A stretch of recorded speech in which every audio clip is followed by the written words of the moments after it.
You're watching Mirror 7 News. Stay informed, stay ahead for more news. The men's final at the 2025 US Open in New York was supposed to begin at 2 p.m. local time, with tennis fans around the world eagerly anticipating another thrilling showdown between Carlos Alcaraz and Jannik Sinner. But instead of the usual electric buzz-filling Arthur Ashe Stadium, spectators were stuck outside in long, winding lines, their excitement giving way to frustration. The reason? Extra layers of security that had been put in place for President Donald Trump's arrival.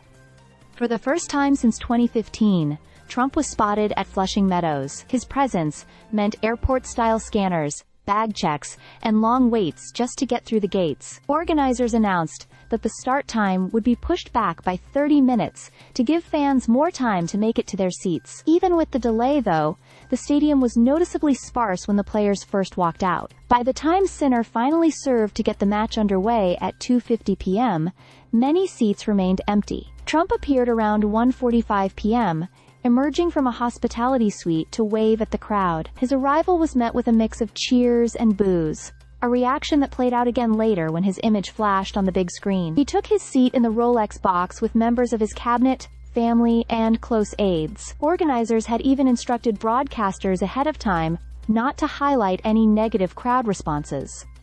Outside the gates, however, fans weren't hiding their displeasure. Some had paid thousands of dollars for tickets, only to be stranded in lines stretching across the tennis center. Security scanners required everyone to empty pockets, step through detectors, and be searched if alarms went off. Martina Navratilova, watching from the broadcast booth, sympathized with those waiting in the drizzle, calling it a shame that such few entrances were available for such a massive crowd. Spectators who eventually made it in described the scene as chaotic. One woman said she had been waiting nearly 4 hours between traffic jams and security bottlenecks. By the time she reached her seat, the match was already well underway. She wasn't alone. Thousands missed large chunks of play in what was billed as one of the most anticipated finals of the year. Inside the stadium, Alcaraz and Sinner battled through shifting momentum.